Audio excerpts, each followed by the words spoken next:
Hi guys, take a look at these two pictures. I know it's not difficult with a gorgeous model like this, but one of these photos was taken with the brand new Sony 85 1.4 G Master version 2, and the other picture was taken with a lens that is less than $500. Can you tell the difference? Maybe, but still, we need to talk about this.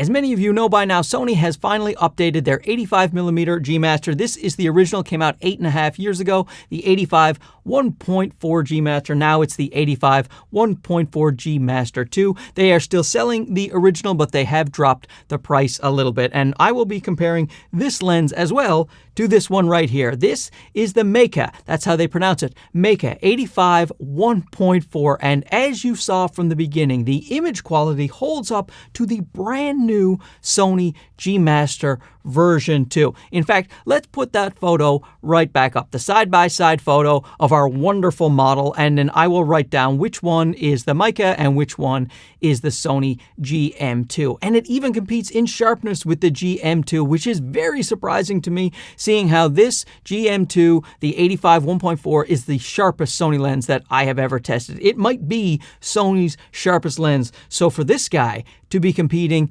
is bananas. In fact, let me show you it compared to the old G Master, the version 1 85 1.4, and you can see that the Meike is actually sharper than the original GM, and it is still a fraction of the cost of the original version. Now, of course, there are going to be some differences that may sway people to these more pro GM lenses, and we will discuss that. But if you are looking at image quality alone, sharpness, the quality of the bokeh, boy, oh boy, this Meike is looking like a real bargain. Now, I do want to thank Meike for sending this lens over for review, and I also want to thank Sony for sending these lenses over for review. I have no skin in the game. I just want to present the facts and give you options so that you may choose the lens that suits you and your budget best. However, at the end, I will discuss whether or not I will bite the bullet and purchase the more expensive Sony GM version 2 versus this Meike lens. Before we get back into image quality, let's talk about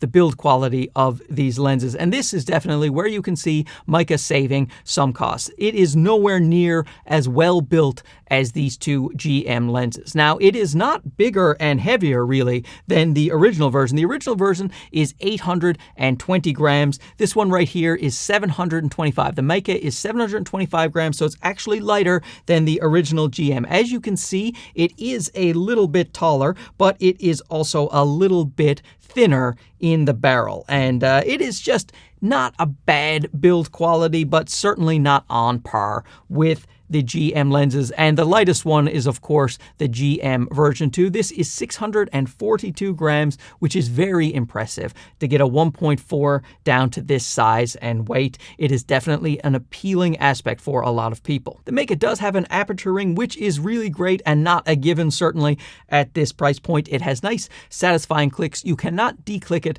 to make it smooth. So if you want to use an 85 for video and you are wanting to change your aperture smoothly, you will not be able to do that. It does have an autofocus to manual focus switch and a programmable focus hold button. It is made of a hard plastic and it has a fairly smooth turning focus ring that doesn't make very much noise as you turn it. It has a 77mm filter thread, which is the same as on the two Sony GM lenses. On the back, we do have a nice rubber gasket, a nice colorful red rubber gasket for weather sealing and a USB-C port for updating the lens. But the thing is, even though it has some weather sealing, I wouldn't really trust this lens out in the elements. When you take a look at the front of the lens, just the way that the plastic goes around the lens element is just a little bit cheap feeling, a little squeaky if you push on it. So for me, I wouldn't take this out as an all-weather lens. The Sony lenses, I would have no problem going out in some moderate weather. I don't take any of my gear out in monsoons, but still, I think the Sonys are much more trustworthy when it comes to harsh environments. And also the coatings used on the Sony lenses are going to be better for different types of climates. So when you're going from an air-conditioned room to out there in a humid environment, let's say, then of course, your lenses will fog up, but the Sonys will fog up much less than this Meike lens. So you're going to have to wipe this one a little bit more until it gets accustomed. Best thing to do when you're going from cool air to hot air or vice versa is zip up your lenses and cameras in your camera bag, bring that bag out to that environment, let it sit there for 30 minutes or 45 minutes, and let the lenses and cameras get acclimatized to the climate. Then you can take them out and you're going to have less of those fogging issues. So when it comes to longevity, of course, I think the G Master lenses are going to last a longer time, less chance of getting things like fungus or mold inside your lens elements when they're sealed so well. The Meike does come with a lens hood, but it is much more cheap feeling than the Sony lens hoods, as you might expect. The Sony G Master version 2 has an aperture ring that can be clicked and declicked, 2 programmable focus hold buttons, an iris lock as well, and the autofocus to manual focus switch. The original GM, it only has the autofocus to manual switch and the focus hold button, as well as the clicking on and off of the aperture ring, but it does not have the iris lock or the second focus hold button of the GM version 2. And all that being said, while clearly Meike is saving costs on the building materials of this lens, it still is a nice feeling lens, and I like the way it looks, and it is good and sturdy, and certainly I think good enough build quality to go along with that price point and the optical performance. And speaking of the optical performance, we have already mentioned that this lens is quite sharp, sharper than the original, but maybe a hair less sharper than the GM version 2, which is extremely impressive, I must reiterate. But a difference in the sharpness is when it comes to corner-to-corner sharpness down at f1.4 with the Meike versus the GM2. The GM2 does a great job of keeping full corner-to-corner sharpness even down at those low apertures, whereas the Meike does fall off and the corners do get softer. Now, for a lot of people, that is not an issue because you're shooting 1.4, you want to blow out that background for your portraits or your product photography, so you don't mind the corners being soft because you want them blurry, in fact, completely soft. But if you stop this lens down to f4 or so, let's say you're taking a landscape shot and you want to shoot at f8, no problem. Then you will have corner-to-corner sharpness with this guy right here. So when it comes to an 85, corner-to-corner sharpness is not that important at the lowest apertures, at least in my view. And you're going to find the same thing on the GM original. Then it's still a tiny bit sharper in the corners than the Meike lens. However, it does fall off there. And once again, I don't see that being much of an issue at all. When it comes to autofocus, it's good news. All 3 lenses are great. However, the GM version 2 is absurd. It is just locking on every time, zero hesitation, tracking, no problem at all. It can keep up with those high frame rates of an A9 III, 120 frames per second. This thing is just a masterclass in autofocus. It is crazy. Whereas the other 2 lenses will do great in autofocus in most regards. Now, if you are shooting sports and you have an athlete running around and you are tracking that athlete, these 2 lenses will not do as well. And the worst performer in that category will definitely be the Meike. So I found I got about a 50% hit rate on the Meike lens when objects were moving fast towards the camera and I was tracking. I got about a 90% hit rate with the GM version 2 and about a 70% hit rate with the original GM. So if you are trying to track fast moving objects, you're trying to take photos of sports, the GM2 is the way to go. But with your regular portrait photography, your regular photography in general, you are not going to have any issues with the autofocus of either of these 2 lenses. I will say the Meike does hesitate a tiny bit when you take a photo. It is like a millisecond, but it's just a difference you can see between a GM lens and the autofocus of a third-party manufacturer that's using those stepping motors. It grabs focus almost instantly, but you can see a touch of that little vibration, but still, that is nothing to complain about. And I love the autofocus on this thing as long as you're not tracking fast-moving subjects. Now, Now, when it comes to chromatic aberration and longitudinal chromatic aberration, this is a bit of a surprise.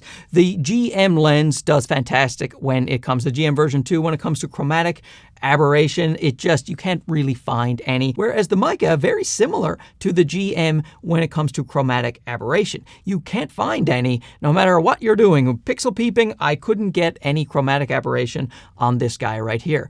The original GM lens does pretty well with chromatic aberration, but you can see some if you are pixel peeping. And when it comes to the longitudinal chromatic aberration, so that's the color fringing you will see on the areas that are out of focus in the foreground and the background, very hard to remove in post. It's actually better on the Meike than it is on the GM version 2. Now, the GM version 2 does a really good job, but you see less of it on the actual Meike lens, and that is extremely impressive. So the worst performer in this category is actually the GM original, followed by the GM2, and then the Meike. Now, when it comes to minimum focus distance, the GM lenses perform better than the Meike in both ways. Number one, they can get closer. So these have 0.85 meters minimum focus distance, which is not bad for an 85mm lens. So 0.85 meters to minimum focus, and this guy right here is 0.98. So you do have to get further away. And in fact, you'll want to get even further away with the Meike because the close-up image quality is absolutely outstanding on the GM version 2. On the GM regular, it's also quite good, and the Meike is pretty soft when it comes to that minimum focus distance. So I think you'll want to take a step back with this lens. I don't know how many people are shooting an 85 at the minimum focus distance all the time, but if you are, this lens is not going to do as well as these two GM lenses. When it comes to the Bokeh, I have zero complaints about all three lenses. This to me is another important category. It's one that's tangible. When you take your photo, you are going to notice how blurry the background looks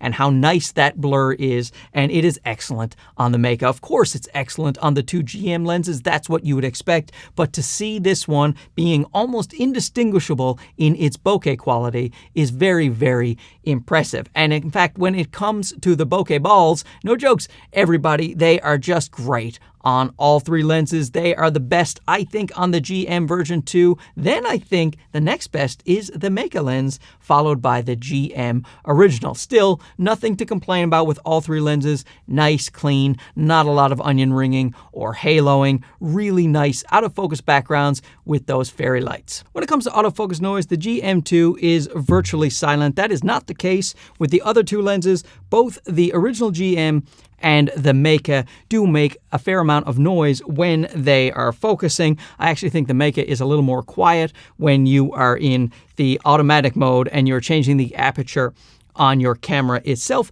It is a little quieter than focusing with the original GM. You can still hear it though. However, if you're like me and you like to use the aperture ring to focus, then you will see the aperture blades going in and out when you move the aperture ring, and you will also hear a little noise from that. That is not the case with the original GM. Let's see if I can hold it up to the mic and you can hear it.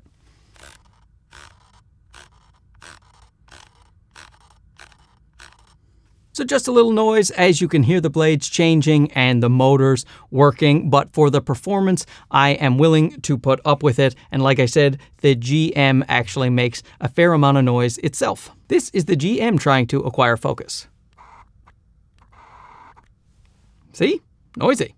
When it comes to focus breathing, the Meike lags behind the two Sony GM lenses. The GM2 is slightly better, maybe a little bit better than the original GM, but both lenses are better than the Meike when it comes to focus breathing. And also in these tests, you can see that little bit of hesitation wobble of the Meike lens compared to the G Masters in the same test. And also remember, if you are shooting video, you can turn on focus breathing compensation for both GM lenses with those new Sony camera bodies that have that focus breathing compensation option. And that way you can completely eliminate any focus breathing when it comes to video. With flare and ghosting, you see another category that the Meike falls behind the GM lenses, but not by very much. It has a little bit more flaring and ghosting, so a little less contrast when you have a really backlit subject. You have a bright light shining in. The Meike won't do quite as well as the GMs, but it holds its own pretty nicely. The best performer here is once again the GM2, followed by the GM, but still not too far behind is this guy. Now with Suntars, I think the GM2 has really nice Suntars, the GM original has pretty good Suntars, and the Meike lens, okay. I would say that it is a fair bit behind the GM version 2 when it comes to the quality of those Suntars. So I think if you're a professional making money with your cameras, or you want to make money with your cameras and you're going to shoot a lot at an 85mm focal length, then I would say try to get the GM version 2 because, you know, this thing might last another 8.5 years. You have that great Sony G Master quality when it comes to the build and, of course, the performance. And I do think, as expensive as this lens is, that it is in fact worth it. However, let's just say you don't take portraits all the time, or you're trying to get into portrait photography, or depending on what country you live in, the price gap is even greater. This Meike lens is one of the best values that you can possibly find. Imagine less than $500 taking photos that can be indistinguishable at times to the brand new Sony GM version 2. It's made me really reconsider whether or not I need this lens. Now, I do make my living with cameras and using cameras, so I can justify this lens and then think, hey, I could keep it for a decade. So then the price seems a lot less. However, looking at the pictures coming out of this thing, do I really need this? I don't know. I'm going to have to think about it. So once again, I'd like to thank Meike and Sony for sending these lenses out for review so that I could test them out head to head and show you fine folks what they are all capable of. Let me know down below which one you would consider. Would you go for the Meike, or would you put up the money for one of the two Sony GM lenses? Tell me your reasons down below. We can have a nice little discussion about it. Hey, thanks for watching this. We'll talk to you again soon. Okay, bye-bye.